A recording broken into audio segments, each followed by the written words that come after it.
تو جن کے نام سے یہ اشرا ہو رہا ہے ان کے لیے ہم نے 2 روز پہلے آیت پڑھی تھی سورہ مارکہ والضحیٰ کی وَلَسَوْفَ يُعْطِيكَ رَبُّكَ فَتَرْضَىٰ، جس کی ایک تفسیر یہ تھی کہ اے حبیب ہم آپ کو اتنا عطا کریں گے کہ آپ راضی ہو جائیں گے. اِنَّا أَعْطَيْنَاكَ الْكَوْثَرَ، ہم نے خیر کثیر کی صورت فاطمہ زہرا آپ کو عطا کر دی.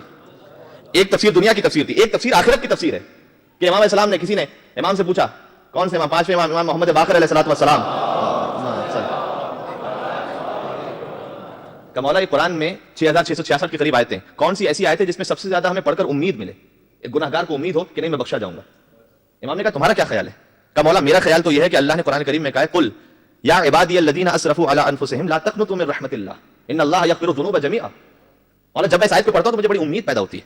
اے رسول کہہ دیجئے میرے ان بندوں سے جنہوں نے اپنے نفس پر ظلم کیا، میرے بندے سے. اللہ اکبر، کتنا خوبصورت انداز ہے قرآن کریم کا. دیکھیں ایک ہوتی ہے سینس آف بلونگنگ، جو چیز میری ہے اس سے محبت ہے، میری گاڑی، میری اولاد، میرا گھر. جو چیز اپنی ہوتی ہے اس سے محبت ہوتی ہے. اے گناہ گار انسان، اللہ نے تجھے یہ کہہ کے نہیں پکارا یا ایھا الناس، اے انسانوں، یا ایھا الانسان، یہ کہہ کے نہیں پکارا. کہا کہ قل یا عبادی، اے میرے بندے. تو گناہ گار ہے لیکن میرا بندہ ہے. اے میرے بندے جس نے اپنے نفس پر زیادتی کی ہے، ظلم کیا. اللہ پہ کوئی زیادتی نہیں کی. اللہ کو کیا نقصان ہونے والا ہمارے گناہ سے؟ کہ تو نے اپنے نفس پر ظلم کیا. لا تقنطوا من رحمت اللہ، اللہ کی رحمت سے کبھی مایوس نہ ہونا، کبھی نہیں. میں نے 2-4 بار اس واقعے کو پڑھا لیکن مجھے تقریباً 95% مومنین نئے نظر آ رہے ہیں، لہذا میں اسے دہرا دوں. رحمت پروردگار سے مایوس نہ ہونا کا مطلب کیا ہے؟ ایک مرتبہ چھٹے امام کا ایک چاہنے والا تھا امام کے زمانے میں، لیکن نفس اسے بہکا دیتا تھا تو بسا اوقات شراب پی لیتا تھا. اللہ اکبر، گناہ عظیم ہے اور اللہ محفوظ رکھے شراب کی نجاست. علامہ شبلی نعمانی نے سیرت الفاروق ایک کتاب لکھی، اس میں یہ واقعہ کراچی یونیورسٹی کے کورس میں کتاب شامل ہے. اس میں یہ واقعہ ہے، ان کے ریفرنس سے پڑھ رہا ہوں، کوئی بعد میں میری جان کو نہ آ جائے. انہوں نے لکھا بھائی میں کیا کروں؟ انہوں نے لکھا کہ جناب عبداللہ ابن عمر جو خلیفہ دوم کے فرزند ہیں، انہوں نے ایک مرتبہ شراب پی لی. وہ لکھ رہے ہیں جناب شبلی نعمانی صاحب. تو ان کے والد محترم نے کہا کہ یہ تو حج جاری ہوگی. اب حج جاری کرنے کے لیے وہ جو سارا انتظام ہوتا ہے تو مجمع جمع ہو گیا اور شرابی پر حج جاری ہونے والی تھی کہ عبداللہ ابن عمر کھڑے ہو گئے. انہوں نے کہا کہ بابا جان حج تو مجھے قبول ہے، میں تازیانے تو کھا لوں گا، لیکن شرط یہ ہے کہ مجھ پر وہ حج جاری کرے جس نے کبھی زندگی میں شراب نہ پی ہو. اللہ اکبر. کیا بٹوین دا لائنز بات کی جناب علی نے.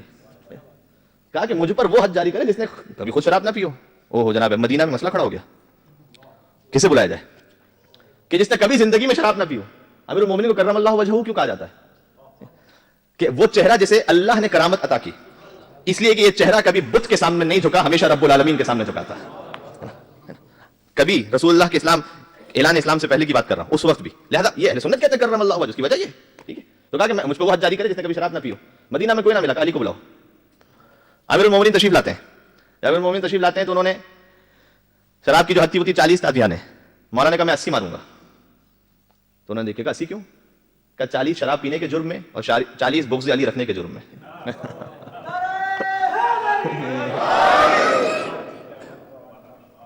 جناب شبلی نعمانی صاحب لکھ رہے ہیں، صحیح ہے، 3-4 مرتبہ کہہ رہا ہوں. تو انہوں نے لکھا کہ اچھا ٹھیک ہے. تو امیر المومنین نے اس وقت حج جاری کی. یعنی مولانا نے کیا کہا کہ 40 شراب پینے کے جرم میں، 40 بغض علی رکھنے کے جرم میں. یعنی علی اپنے عمل سے سمجھا رہے تھے کہ شراب اسی کی زبان تک پہنچے گی جس کے دل میں بغض علی ہوگا، جس کے دل میں محبت علی ہوگی، کبھی شراب نہیں پی. صلوات محمد و آل محمد.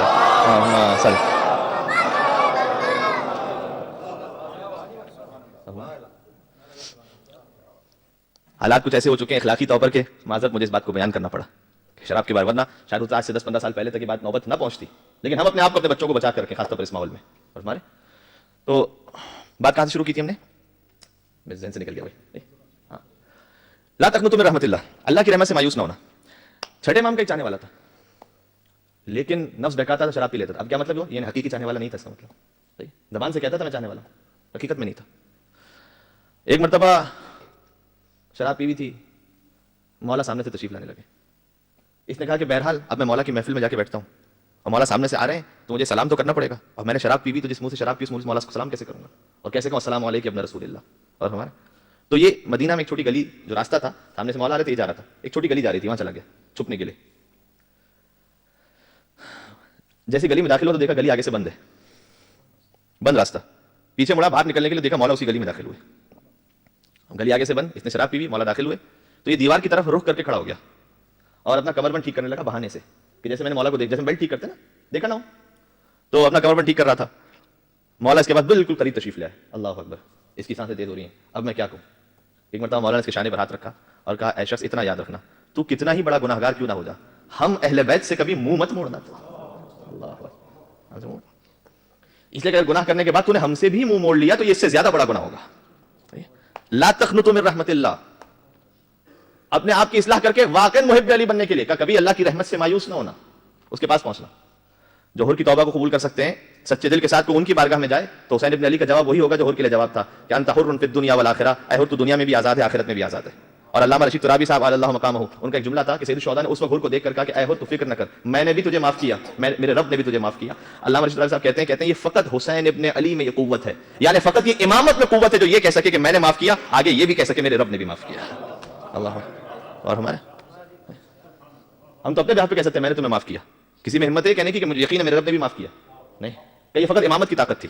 حر کو کہا میں نے معاف کیا، اور اے حر یاد رکھ تو میری بارگاہ میں آیا ہے، میرے رب نے بھی تجھے معاف کیا۔ لا تقنطوا من رحمت اللہ ان اللہ یغفر الذنوب جميعا، ہماری جو روایت تھی کہاں شروع ہوئی تھی؟ امام نے پوچھا کہ قرآن میں سب سے امید دلانے والی آیت کون سی ہے؟ تو اس نے یہ آیت پڑھی تھی۔ اب اس سے بڑھ کے کیا امید ہوگی؟ اللہ تمہارے تمام گناہوں کو معاف کر دے گا، جمیعا، 10 15 20 100 1000 نہیں، تمام گناہوں کو معاف کر دے گا۔ اور وہ ایسا کریم ہے کہ دعائے کمیل میں آج کی رات امیر المومنین یا سریع الرضا، اپنے بندوں سے سب سے زیادہ جلدی راضی ہو جانے والے، وہ اتنا جلدی راضی ہو جاتا ہے کہ زندگی گناہوں میں گزری ہو، سچے دل کے ساتھ کوئی آئے، کبھی ایک سجدے پہ راضی ہو جاتا ہے، کبھی دو آنسوؤں پہ راضی ہو جاتا ہے۔ اچھا اگر کسی کا کوئی جرم ہو، کسی بڑے انسان کے پاس معافی مانگنے کے لیے جائے تو کیا ہوگا؟ دنیا کا دستور کیا ہے؟ دنیا کا دستور یہ ہے کہ اگر کوئی بڑا غلطی کر لے اور چھوٹے کے پاس ہے، میں آپ کو اپنے علاقے کی مثال دیتا ہوں، ہمارا ایکسیڈنٹ ہو گیا مثال کے طور پر، ایکسیڈنٹ میں غلطی اگر بڑے آدمی کی تھی، مرسڈیز والے کی، تو اگر وہ معافی مانگے گا نا رکشہ والے سے، تو رکشہ والا ہاتھ جوڑ کے کہے گا کہ حضور بس ٹھیک ہے میں نے سن لیا، اس لیے کہ اتنا بڑا آدمی میرے سے معافی مانگنے کے لیے میری اوقات کیا ہے، وہ بیچارہ ویسے غریب دب جائے گا۔ اور یہ غریب اگر اس کی غلطی ہو اور اس مرسڈیز والے سے معافی مانگنے کے لیے جائے تو اس کا کیا اثر ہوگا وہاں؟ ہمیشہ اصول یہ ہوتا ہے کہ اگر کوئی چھوٹا بڑے کے پاس معافی مانگنے کے لیے جاتا ہے تو مشکل ہوتا ہے۔ انا عبدک الضعیف الذلیل الحقیر المسکین المستقیم، یہ بندہ جا رہا ہے رب کی بارگاہ میں معافی مانگنے کے لیے، اور رب اپنے بندے کا ایسے استقبال کر رہا ہے کہ یا سریع الرضا، اپنے بندوں سے سب سے زیادہ جلدی راضی ہو جانے والا ہے۔ یہاں کوئی پروٹوکول کی بات نہیں ہے، نہیں، جو خلوص کے ساتھ آ رہا ہے اس کی اہمیت ہے، ختم۔ اچھا اس نے کہا کہ مولا یہ سب سے امید دلانے والی آیت ہے، مولا نے کہا نہیں، یہ ہے، اس سے امید آتی ہے گناہگار کو، لیکن ہم تمہیں بتاتے ہیں اس سے زیادہ بھی ایک امید دلانے والی آیت قرآن میں موجود ہے۔ اور پھر مولا نے اس سے بڑھ کے مولا کیا امید ہوگی، پھر مولا نے اس آیت کریمہ کی تلاوت فرمائی جو سورہ والضحیٰ میں ہے، والضحیٰ واللیل اذا سجی ما ودعک ربک وما قلی وللآخرۃ خیر لک من الاولی، اس کے بعد والی آیت ولسوف یعطیک ربک فترضی۔ پانچویں امام نے اسے کہا کہ سب سے زیادہ امید اس آیت میں ہے کہ حبیب اللہ آپ کو اتنا عطا کرے گا کہ آپ راضی ہو جائیں گے۔ اس نے کہا مولا اس میں کیا امید ہے؟ مولا نے کہا کہ اللہ قیامت میں حبیب کو عطا کرتا جائے گا نعمتیں، رحمتیں، کرامتیں، اتنا عطا کرے گا، اتنا عطا کرے گا کہ حبیب راضی ہو جائیں گے۔ راضی کیسے ہوں گے میرے جد؟ کہا الشفاعہ واللہ الشفاعہ واللہ الشفاعہ، جب تک امت میں سے ایک ایک محب اہل بیت کی شفاعت نہ ہو جائے، پھر کا شفاعت نہ ہو جائے، پھر کا شفاعت نہ ہو جائے، اس وقت تک حبیب خدا راضی نہیں ہوں گے۔ یہ ہے اصل امید کہ شب جمعہ گناہوں سے توبہ تو کرنی ہے، لیکن اصل امید اپنی مغفرت کے لیے اپنے گریہ وزاری سے نہیں، ہمیں اصل امید ان سے ہے کہ وہ شفاعت فرمائیں گے، وہاں پر وہ شفاعت عطا کریں گے۔ حسن لہذا اپنی زندگی میں ہماری زندگی کا ہر کام صاحب مفاتح الجنان کتنی بڑی خدمت کی ہے، مفاتح الجنان لکھ کر۔ آج کوئی مومن اس کے گھر پہ پہلی کتاب قرآن ہے اور دوسری کتاب مفاتح الجنان ہے، کوئی گھر ایسا نہیں مومن کا کہ مفاتح الجنان موجود نہ ہو، کوئی امام بارگاہ ایسا نہیں کہ مسجد اور امام بارگاہ میں قرآن کے بعد مفاتیح موجود نہ ہو، ہے نا مفاتیح، حرم میں کربلا میں مفاتح الجنان، نجف میں مفاتح الجنان، مشہد میں مفاتح الجنان، ہر مقام پر یہ مفاتح الجنان اتنی شہرت اسے ملی کیسے؟ کیا یہ کوئی پہلی کتاب ہے جو دعا کے لیے لکھی گئی ہے؟ نہیں، پہلی کتاب نہیں ہے، اس سے پہلے بہت کتابیں لکھی گئی ہیں، نام بھی شاید آپ نہیں جانتے ان کتابوں کا۔ یہ کتاب کیسے مشہور ہوئی؟ شیخ عباس قمی کہتے ہیں کہ جب میں مفاتح الجنان لکھ رہا تھا، میں چاہتا تھا کہ دعائیں آسان الفاظ میں، آسان صورت میں پہنچ جائیں لوگوں تک، تو کسی نے مجھ سے کہا کہ دعاؤں کی اس سے پہلے بھی بہت سی کتابیں لکھی گئی ہیں، کوئی پڑھتا پڑھتا نہیں یہاں پر، آپ کی محنت ضائع جائے گی۔ تو اس وقت شیخ عباس قمی کہتے ہیں کہ میرے دل میں خیال آیا کہ ہاں کتابیں تو بہت پہلے سے ہیں، ایسا نہ ہو کہ میری محنت ضائع ہو جائے، لہذا شیخ عباس قمی کہتے ہیں اسی لمحے میں نے اپنے دل میں خیال کیا کہ پروردگار میں تیری خاطر کتاب لکھ رہا ہوں، لیکن اس پوری کتاب کے ثواب کو ہدیہ کرتا ہوں بنت رسول شہزادی فاطمہ زہرا سلام اللہ علیہا کی خدمت میں۔ صلی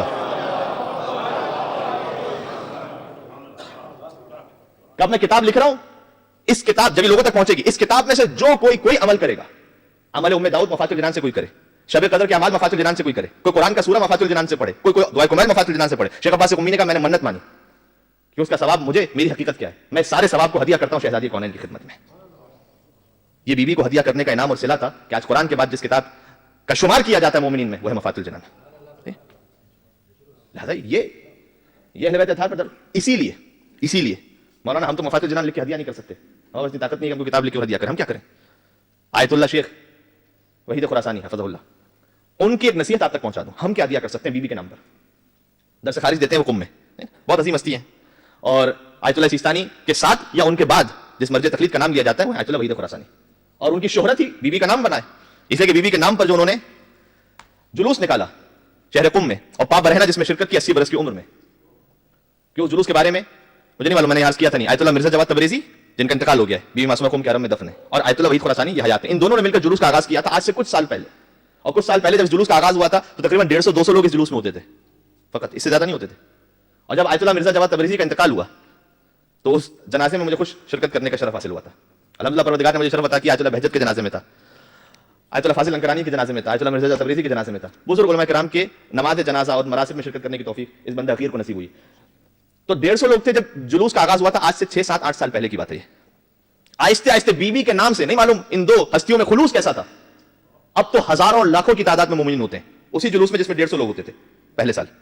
اور پھر بیوی نے ان کے نام پہ جو خدمت انجام دی تو اس کا صلہ یہ عطا کیا کہ آیت اللہ مرزا جواد تبریزی کے جنازے میں لاکھوں کی کثرت تھی, لاکھوں لوگ تھے, اور ایسا محسوس ہو رہا تھا کہ جیسے بیوی نے یہ نام عطا کیا ہے کہ تم نے میرے نام کی خاطر, میری شہادت کو زندہ رکھنے کی خاطر ایک کام انجام دیا, اس کا صلہ یہ ہے کہ اے مرزا جواد دنیا دیکھ لے, قیامت پہ تو ہم تمہیں صلہ دیں گے, وہ تو شفاعت عطا کریں گے, دنیا دیکھ لے کیا شہزادی فاطمہ زہرا کے خادم کے جنازے میں کتنے لوگ شریک ہیں, لاکھوں کی تعداد. یہ بیوی انعام عطا کیا کرتی ہیں, یہ کسی کا احسان تھوڑی رکھا کرتے ہیں. تو ان کے درس میں آیت اللہ وحید خراسانی جس وقت حیات ہیں, ان کا درس کون سا تھا؟ ایک تو ہوتا ہے درس عمومی, اس میں نہیں, ایک درس خصوصی ہوتا ہے ان کا, بسا اوقات ہوتا ہے, اس میں بیٹھا ہوا تھا. اس درس خصوصی میں کسی نے ان سے سوال کر لیا کہ قبلہ میں کوئی نصیحت کیجیے جو دنیا میں ہمارے لیے مفید ہو, آخرت میں بھی مفید ہو. 2 دعائیں میں پہلے بتا چکا ہوں جو فوٹو اسٹیٹ ہو کے آپ تک پہنچ چکی ہیں. ایک اور عمل انہوں نے جواب دیا کہ اگر 3 کام اپنی زندگی میں روزانہ کی بیسس پہ شامل کر لو, تم دیکھو گے دنیا کی حرافت بھی دور ہوگی شہزادی کے صدقے میں, آخرت میں بھی تمہارا درجہ ویسے بلند ہوگا کہ تصور نہیں کر سکتے ہو. 3 سمپل کام, زیادہ مشکل نہیں, سمپل کام. کا پہلا کام, اپنے اوپر یہ پابندی رکھو, اگر محب علی ہو اپنے اوپر پابندی رکھو کہ نماز ہمیشہ اول وقت میں انجام دوں گا.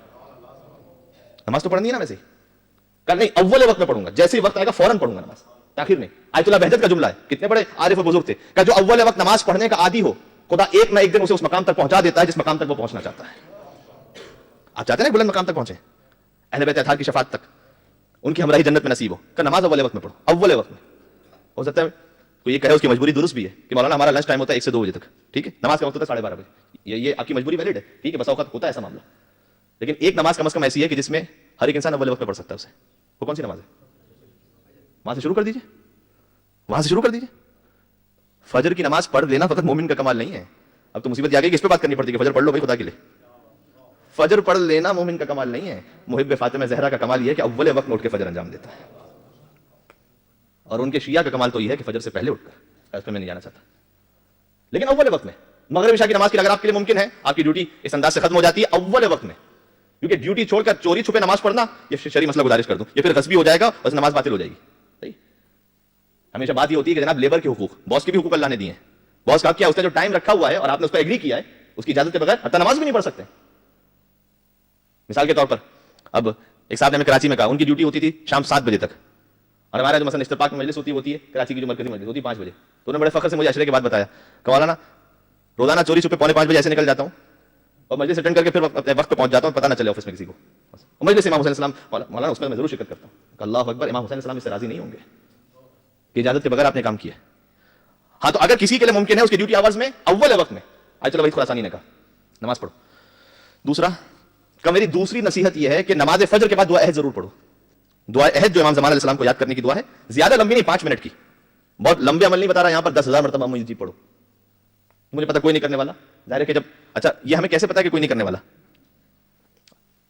مرحوم علامہ ذیشان جوادی صاحب اللہ مقام, جب وہ ایسی بات کہا کرتے تھے کہ ہمیں پتا ہے کیسا ہوگا, تو ایک مرتبہ کسی نے آ کر ان سے پوچھا کہ مولانا آپ بالکل ویسے صحیح کیسے بتا دیتے ہیں کہ جو ہونے والا ہوتا ہے وہی آپ کہہ دیتے ہیں؟ تو انہوں نے ایک حدیث پڑھی کہ مولانا نے ارشاد فرمایا المؤمن مرآۃ المؤمن, مومن مومن کا آئینہ ہوتا ہے, ہم اپنے آئینے میں دیکھ لیتے ہیں تو آپ کو پہچان لیتے ہیں. تب دوسروں پہ بات کرتے ہیں تو مولانا کبھی اپنے آپ پہ بھی بات کر لیں. تو میں کوئی لمبا عمل آپ کو نہیں بتا رہا کہ 1,00,000 مرتبہ وہ پڑھو, نہیں, کہ نماز اول وقت میں پڑھو. آیت اللہ وحید خراسانی نے کہا دوسرا عمل یہ کرو کہ اس کے فوراً بعد دعا عہد پڑھو, کارڈ رکھ لیجیے اپنے مصلی میں ساتھ میں, دعا عہد ایک دفعہ کم از کم, ورنہ زیادہ, ایک دفعہ کم از کم اس کا ترجمہ بھی دیکھ لیجیے گا کہ آپ امام زمان علیہ السلام سے کہہ رہے ہیں. اصل روزانہ جب صبح کا آغاز ہوتا ہے اللہم انی اجدد ھذا اليوم, پروردگار میں دوبارہ بیعت کی تجدید کر رہا ہوں اس دن. تجدید جو بیعت کی ہو رہی ہے کس کے ہاتھ پر؟ مولا امام زمانہ کے نام پر. جس کی زندگی جس کے دن کا آغاز امام زمانہ علیہ السلام کے ہاتھ پر بیعت کر کے ہوا ہو، کبھی دن میں آگے گناہ کر سکے گا وہ کیا؟ اللہ اکبر. تو کہا نماز اول وقت میں، پھر دعا عہد. تیسرا کام وہ دن میں کسی وقت بھی ہو سکتا ہے، وہ کسی وقت بھی. کہ روزانہ سورہ یاسین پڑھو انہوں نے کہا، اور اسے ہدیہ کرو شہزادی فاطمہ زہرا سلام اللہ علیہا کی خدمت میں، ہدیہ کرو. دیکھیں ایسا مزہ نہیں آئے گا اگر آپ بابا سے بلند درود بھیجیں گے تو پھر لطف آئے گا.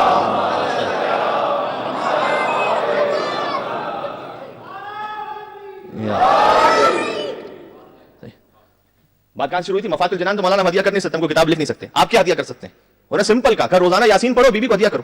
اس کے بعد انہوں نے اس کا ایک فائدہ بیان کیا خود. انہوں نے کہا کہ سورہ یاسین کے بارے میں، قلب القرآن ہے، قرآن کا دل کا صحیح حدیث یہ ہے کہ جو سورہ یاسین پڑھتا ہے اسے دنیا کے 10 اور آخرت کے 10 فوائد عطا ہوتے ہیں.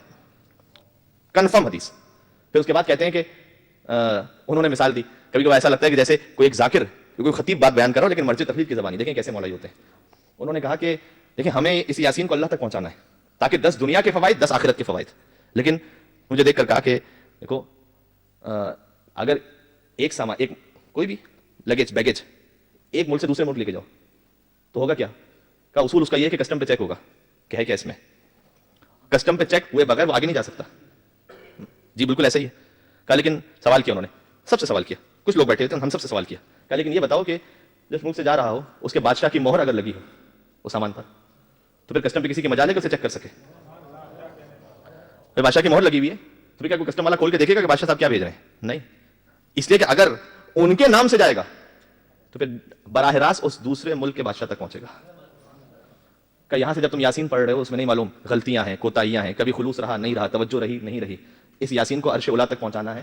عرش کی جو صاحب ہیں، جن کے ہاتھ میں عرش کا اختیار ہے، ان کا نام ہے فاطمہ زہرا. انہوں نے کہا کہ اگر اس یاسین کو پڑھ کر انہیں ہدیہ کر دو گے تو کسی فرشتے کی مجال نہیں کہ تمہارے یاسین کو کھول کر دیکھ سکے کہ اس میں کوئی غلطی تو نہیں تھی، اس میں کوئی کوتاہی تو نہیں تھی، اس میں کوئی کمی تو نہیں رہ گئی. اگر بیوی کے نام پر ہدیہ کر دیا ہے یہ براہ راست خدا کی بارگاہ میں پہنچے گا، خدا سے پہلے سے کوئی روک نہیں سکتا.